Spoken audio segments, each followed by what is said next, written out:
April 24th is Sauvignon Blanc Day. So we decided to celebrate Sauvignon Blanc Day. We're going to make a cocktail using Sauvignon Blanc. Cocktails. Let's talk about the wine. Let's talk about Sauvignon Blanc and, you know, what you do with it. Now, I probably don't need to tell this to all the mixologists out there, but, you know, you can make... outside of drinking this, like, regular, which would be the easiest way to enjoy wine, you can mix it in a cocktail. Most common wine cocktails are usually sangrias. Yeah. But you can also make like single glass cocktails with the stuff. Just you got to know what to pair it with. So we're gonna get started on that. All right. So we're using just a simple Sauvignon Blanc oak leaf that we got from the store. Nothing fancy, nothing obscure. So what are you making today? So the first one I'm gonna do is a simple one. You only really need 3 ingredients unless you want to add a garnish or whatever. And I'll leave the garnish up to you guys. Get your glass.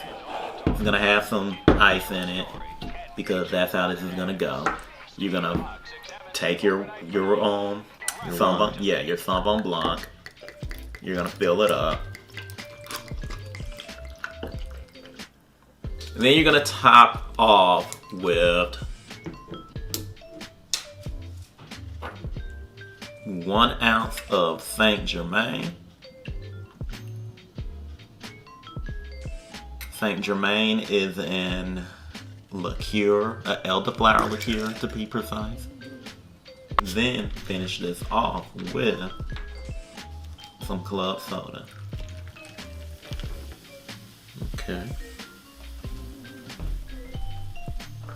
And you know, maybe you want to give it a little stir. It's up to you.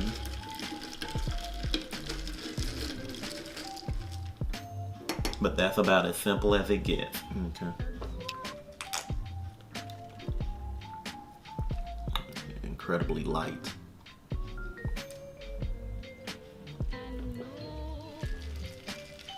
But good. Yeah.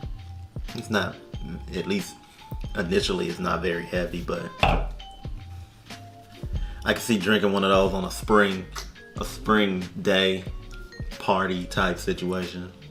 Maybe you like a picnic. The elderflower and the club soda evens out the wine. That's pretty good. Pretty easy one to do. You know, not too much to go into it. Now the second one I'm gonna do is gonna be slightly more involved, but you know, not too much. The only thing you're gonna have to do is make a specific simple syrup. We're gonna start off with our oak leaf again and fill close to the top. You're gonna add 2 ounces. 1 or 2, it depends. How would you like yours? 1 or 2? Dos. Oh, we got a badass here. 2 ounces of gin. And an ounce. Well, no, I'm sorry, not an ounce. Half ounce of mint simple syrup.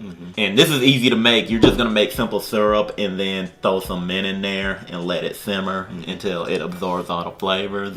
You may like that. Smell that. Oh wow, that smells good. So we're gonna do that. Half an ounce in there. Give it a stir.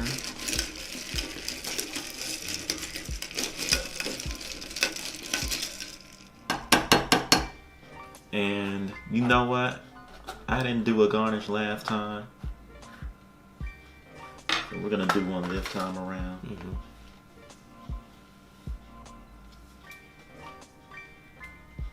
Throw a mint sprig in there. Okay.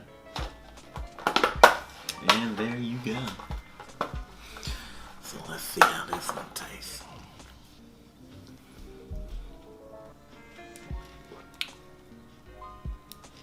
Interesting.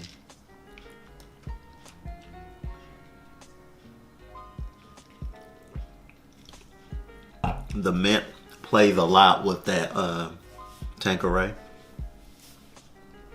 You know, gin is juniper based a lot of times anyway. So those flavors, those herbs play with each other. I like it. It's the boozier of the two.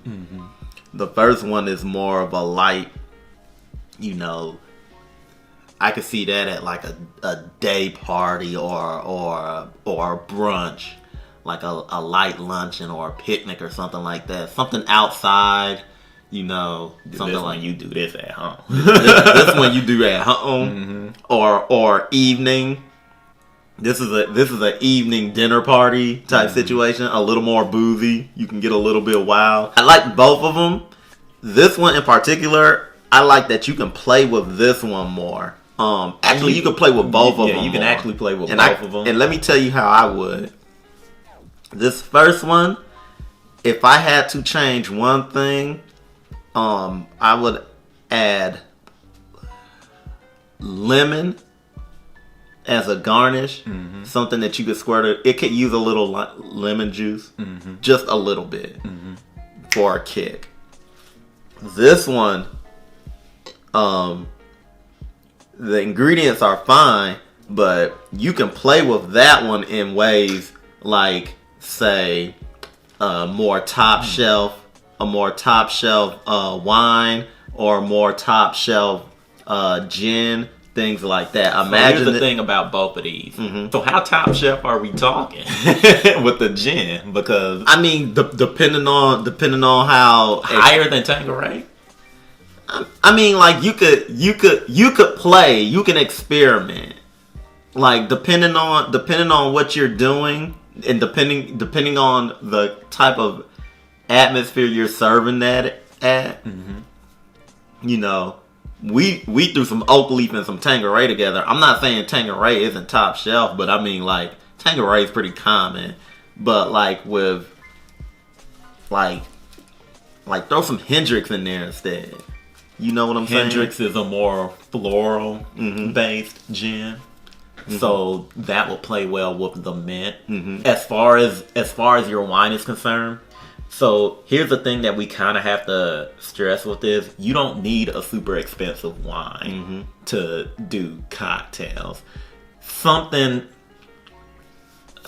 moderately good would be okay, especially if you're like doing parties and stuff like that. You don't want to always break the bank. That's something that a lot of people have to learn, because they'll be so enamored in trying to make the drinks the best they can with the best ingredients. And you don't always need to have a top shelf anything in the wine department, just as long as it tastes good to you. If it tastes good to you and you know how to work with the flavors that it gives off, then you will be able to make a very good cocktail. Okay. These type of drinks are really adaptable depending on what type of Sauvignon Blanc you use, what brand you use. It could change the flavor. I would even go a little heavier on the, well, maybe not. I was going to say go heavier on the elderflower with this one. A little bit more on the elderflower. That's this one's really light. You're not really getting drunk off this one. You may get tipsy off that one. 2 ounces of gin, yeah. That's a given. Which is why the syrup balances it out. Notice how I didn't add any citrus to any of these. That's not to say that you can't do citrus. As a matter of fact, you'll want to do citrus with a lot of your wine cocktails. It's like it depends on the wine. I mean, I know we're going off topic, way off of Sauvignon Blanc, but depending on the wine depends on like if you want to use citrus or not. That's the very special thing about wines. They work very well with fruits, which is why they're the basis of sangrias. It's springtime now. These are perfect drinks for spring. And summer. Summertime's around the corner. These are perfect for summer. So we're gonna drop the recipes for both of these in the comment. Well, not in the comments, but in the below. Check below for the recipes for both of these if you want to try these out. If you're looking for ideas for summertime drinks, especially for gatherings and parties and things like that, something where women are wearing sundresses and guys are wearing the most pastel suit that they can that they can pull out of the their summery, their spring, spring and summer colored polo shirts. Get the most colorful pastel, the bright pink, the turquoise, all of that. Seersucker is another one you're looking for. Yeah, all of that. Suit. All of that.